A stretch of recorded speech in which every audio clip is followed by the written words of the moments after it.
Today's guest for the Scaling Your Business podcast is hailing all the way from Vietnam, but he is Irish. His name is Jack O'Sullivan, the founder of Modmo. Jack, you're very welcome to the podcast. How's it going? Thanks very much for having me. Cheers. Delighted to have you here. Delighted to have you. Um, Typically, what I do with the beginning of the podcast is I go back a couple of chapters right to the beginning. I have a question that I don't usually ask, but given your background of being a founder of Modmo, and before that, I can see you're importing and selling refurbished iPhones. I've got to ask: have you got a history of entrepreneurs in your family? Yeah. Nah, I do. I guess parents started a physical therapy college about 30 years ago, and the two, my mom and dad, ran that business, for my entire life. So I guess it's all I ever really knew, and I guess that was. I wouldn't say I was pushed that way, but as I was a kid, if I wanted to buy something, they weren't going to give me the money, so I would go wash Mm, cars, sell something, Yeah. nice, nice.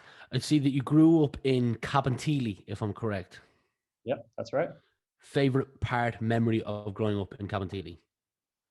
I'd have to say, riding our bikes, we built these kind of mountain bike tracks in Cabinteely Park. We used to have like a big crew of guys, and we would build all these dirt jumps and destroy ourselves. And yeah, like every day after school would have been spent up there. So they were great times. Nice.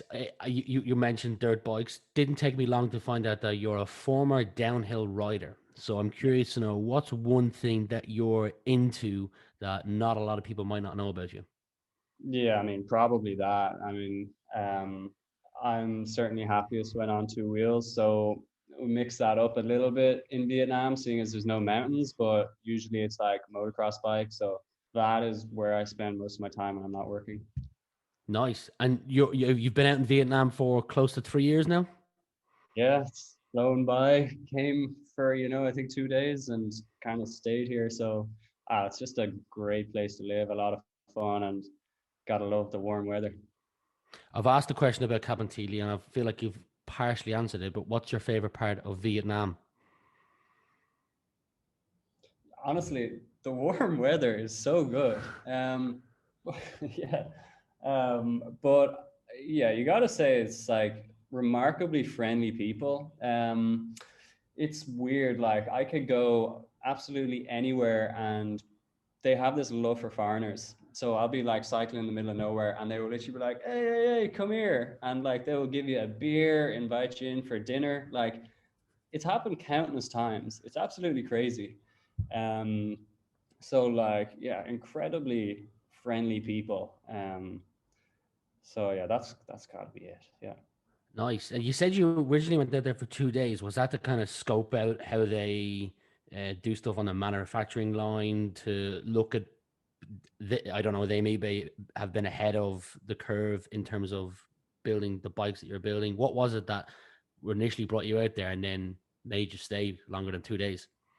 Yeah, exactly. So it was a motorbike factory. I Mm, think back then they weren't doing bicycles, but a colleague of mine had mentioned, I'd been in Shenzhen in China looking mm, for a factory, and it was just like hey, I visited this factory before in Vietnam, well ahead of the curve in terms of their manufacturing techniques, because usually you don't get such high tech manufacturing in bicycles. mm-hmm. But this was a motorbike factory, so they had, all the robots and huge, ginormous machines and stuff, and it was just like something I'd never seen before with in bike factories. So I was like, oh, this is the real deal. So it was a quick visit there, but like straight away, they're kind of the factory managers. You didn't come for a meeting and then go home. It's like come for a meeting and then they bring you out for dinner and you go for beers and like, um, yeah, that's kind of how it started, and it's still what goes on today. So. It sounds like a great life over there, I must say. For those who aren't familiar with Modmo, can you take 30 seconds to explain what Modmo is? Yeah, basically we create the bike designed to replace your car. So smart, electric, and modular bicycles certainly focus on user experience and Mm. also, I guess, integrating the technology that you would expect from any other product these days, building it into your bike. So you said, and I can't remember the article, but I have a quote here from you. It said, "After using a bicycle as my primary mode of transport for many years, I identified three core limitations and set out to solve them." What are those three core limitations? Yeah, so I guess it was sweat, theft, and technology in a sense, or no, sorry, sweat, theft, and utility. So like sweat, the simple concept was make an electric bike, but make it beautiful. I think in the Mm, past, so many e-bikes were normal bikes, a battery hanging on off the back, and they just looked awful. And like you could see there was huge potential there, but nobody had put the time into, creating something that was up to standard. So, that really solved the issue of sweat, right? Because riding an e-bike is just completely effortless. You're still moving your legs, but you're like gliding along. So it certainly get you from A to B with no sweat. And the second point then was, we'll say, utility, right? I found myself like bikes are great for getting me around, but if I'm bringing my dog to the park, going shopping, um, maybe bringing kids around, like it just doesn't work. So I wanted to create a modular bicycle. So we kind of pioneered that concept and added on a modular mount on the front and the rear, which basically it's a quick release mounting point. So you'll just slide on your baby seat, trailer, nice. got food delivery box, like whole range of accessories that just clip on. It can be endless, and we'll continuously keep developing these. But it's really just like you've got your core bike, and then whatever you're doing, you'll have an accessory to clip on there. So your surfboard rack, whatever. And it'll just allow you to use your bike for everything. Um, and the final one, theft. So I guess outside of having like a physical lock to secure to a pole, what we did was we integrated like a GPS sensor along with Bluetooth Mm, and a 4G data connection, and developed our own app. So primarily that's the main theft feature. We it'll detect when the bike's being moved. If it's locked through the app, then it'll notify you straight away. You can check the location where it is.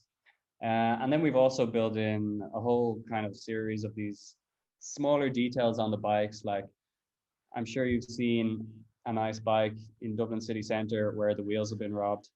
yeah. So we created special bolts and kind of many things like that.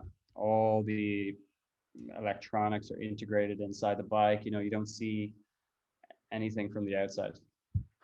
I particularly like the theft feature because if you mentioned wheels going missing on bikes in Dublin, if a bike is nicked in Dublin, if you don't see the person nicking it and what direction they're going in, you could consider your bike gone. Whereas now, what you're saying is with this GPS function, I'm assuming you can open up an app and see where that person is going on your bike.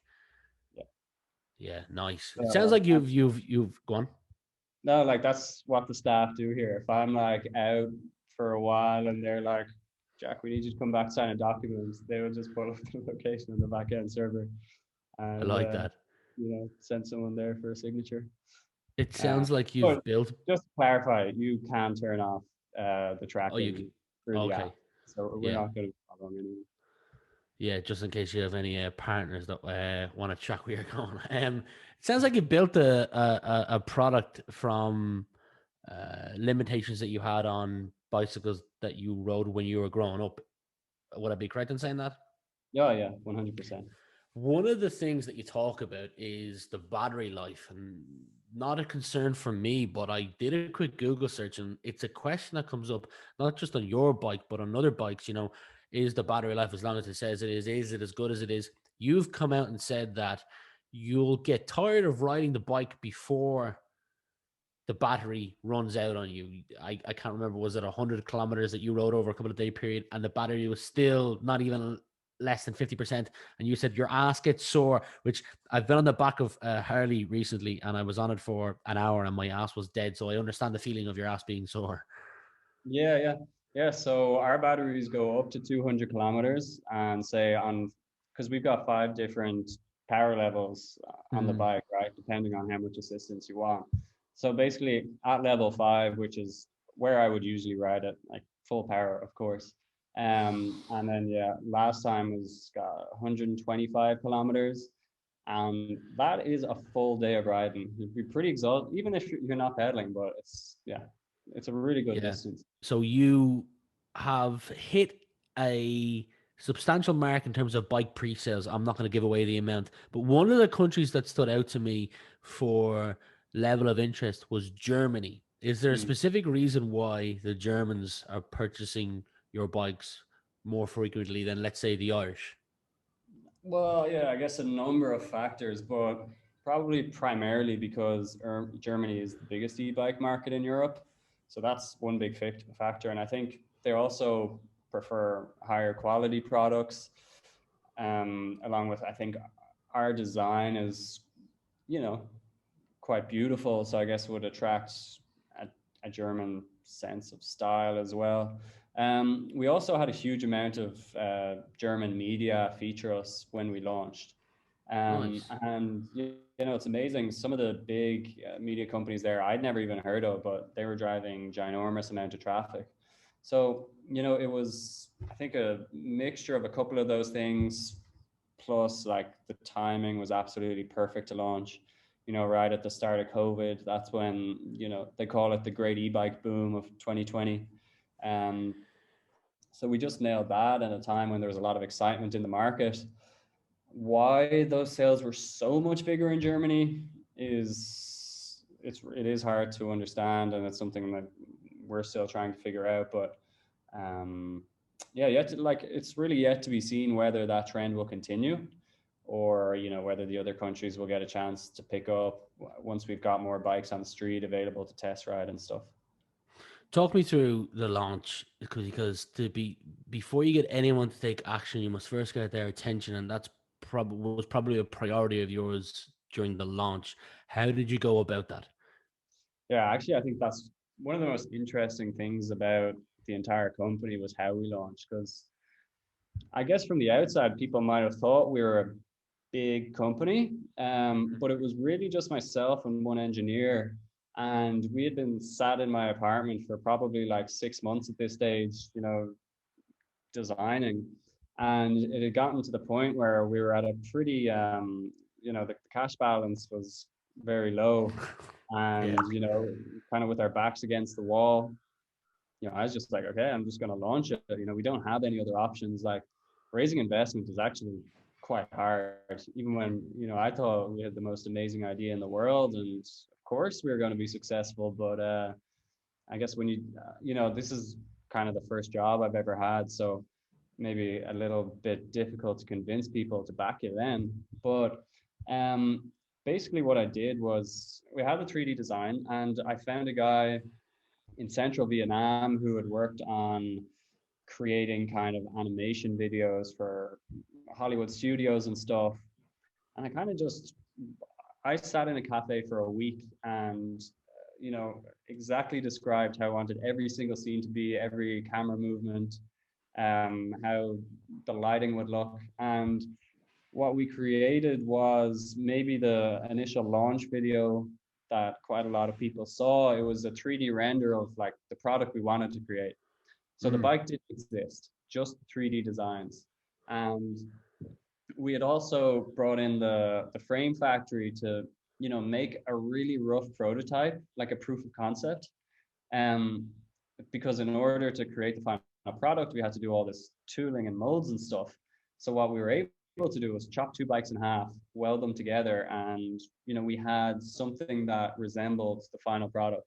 Yeah. Um, so I basically went out with two videos: a 3D render of this is how the product will look, and another kind of explainer video of me saying, you know, this is what we have, this is the proof of concept. Um, and originally, the target was if we can get 100 people to place a €99 deposit each, we would have, you know, €10,000, which was enough to put the Keep going deposit for on a while. tooling and Yeah. stuff. Yeah. So, like, you know, that was it. And then I think the first, like, so I actually launched in March, I think it's 11th, so almost exactly 1 year ago. I think the first month was 30 bikes, the next month was 200, the month after that was 320. So it went up like insanely quick. And then we also started allowing people to pay the full amount because people wanted to pay more than a 99 euro Yeah. deposit, which is crazy. But we started accepting that, and then like all of a sudden we actually have a real business, and like we started hiring, and we kind of, well, over the next year the business grew, but also we were able to realize the product, and we shipped the first production run there. It was just before Chinese New Year. I guess that's February. Mm-hmm. So a little less than a year to go from concept to shipping. So yeah, it was like really crazy year with everything that happened, all the supply chain disruptions, obviously coronavirus, but like, yeah, it was a lot of fun. That's wildly impressive. So if I take you back to March, you launched March, you had 30 people put down a deposit, and within 3 months you had, my maths is not great, but give or take 500 plus people put down a deposit. How did you feel in May 2020 when you were sitting knowing that 500 people had put down a deposit and your goal initially was 100 people?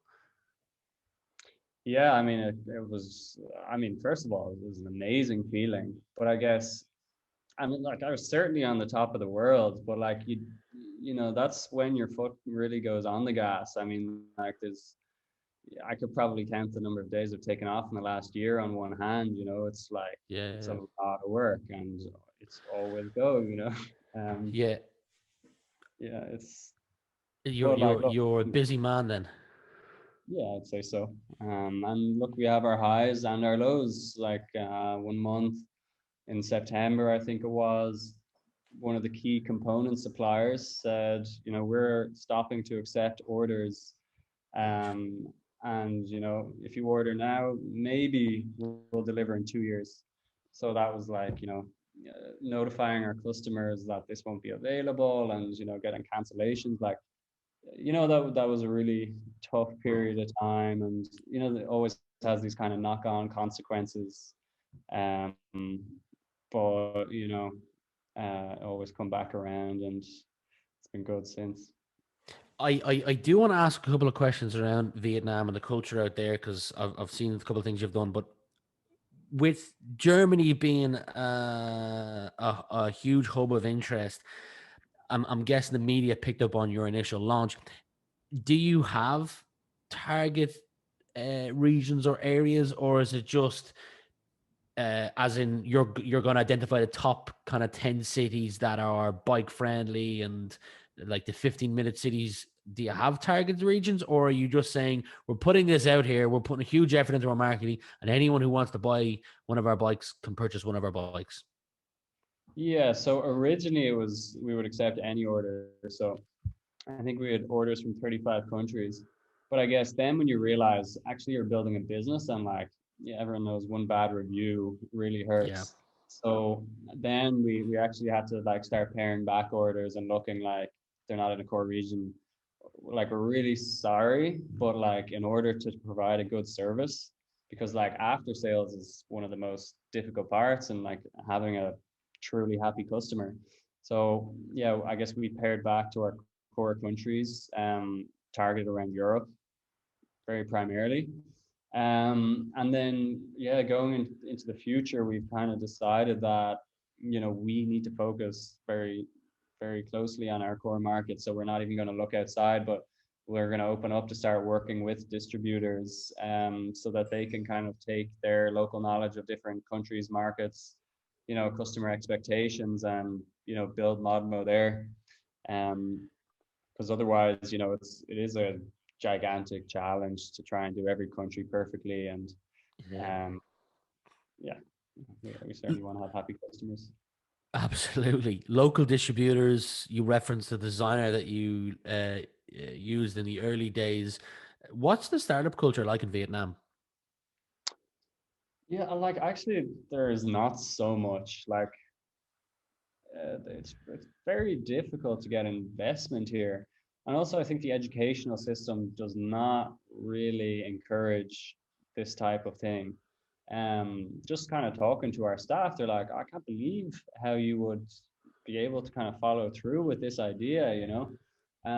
Really different culture here. And, you know, I think schools do teach you to follow rules, um, and not to question things, where I think where we come from, it's completely different. So, um, yeah, and also like, I guess in a sense, I think most startups get their, you know, maybe their first few dollars of investment through friends and family. And here you just wouldn't have, a lot of people wouldn't have the same level of disposable income. So that Yeah. creates a huge barrier, right? And it's kind of goes on. The whole ecosystem is just not as developed. But, you know, there definitely are funds focused on Vietnam and startup accelerators, but like, yeah, it's just far from what it is in Ireland.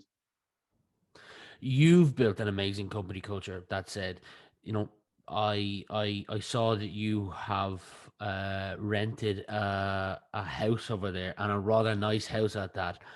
How have you built such an amazing company culture? If anyone watches, types in Modmo to YouTube and can watch some of the vlogs, you'll see in seconds that Jack here has built an amazing company culture. And second question to that, why do you think that's so important? Well, I guess like how you do it is, I mean, it's kind of just I think all startups are maybe an extension of the founder's personality. And like, you know, Mm, I've never been a super serious guy. I'm, you know, big messer in school. And like, I don't particularly care about how maybe like senior people look on you. Like, you know, a lot of people would say like, "Are you sure you want to do this?" You know, it comes across as very unprofessional. I'm like, I don't care. Like, look at everybody in the organization. Majority of people are around 25 or 30, and again, this is like a reason why a lot of people joined us. So like, I'm certainly not in any rush to mature, and I genuinely think it's better. Like, you know, we have a lot of software developers here, and I think, you know, a lot of software developers are usually, you know, to think they will just like walk around the office. But mm. here they go into the back garden and you've got, you know, the Saigon River here in the front garden. It's, you know, ginormous. We've got chickens. We've got a golden horse. You know, it's just like, especially in a city like Saigon, a city of 14 million people, this is quite unique. And I really saw the value in having this sort of space. So yeah, kind of just did it. Don't ask anyone's opinion and go ahead with it. I love that. Hats off, kudos to you, and massive respect. Um, Future plans. It's now March 2021. You launch in March 2020. What does the next 12 months look like for Jack and Modmo? Yeah, we've made pretty big growth, like in terms of the team. Big investments in like the technology development and like really stepping up our game there. Also diversifying the product lineup. You know, we've just really got one model of bike, and I want to make different types of bike for different types of people. You know, I truly believe that e-bikes are kind of the future of urban mobility, and the bike we have made is not perfect for everybody. But I think we're, you know, one part of the team is focusing on building the core technology, and the other part of the team is, you know, adapting the form to fit,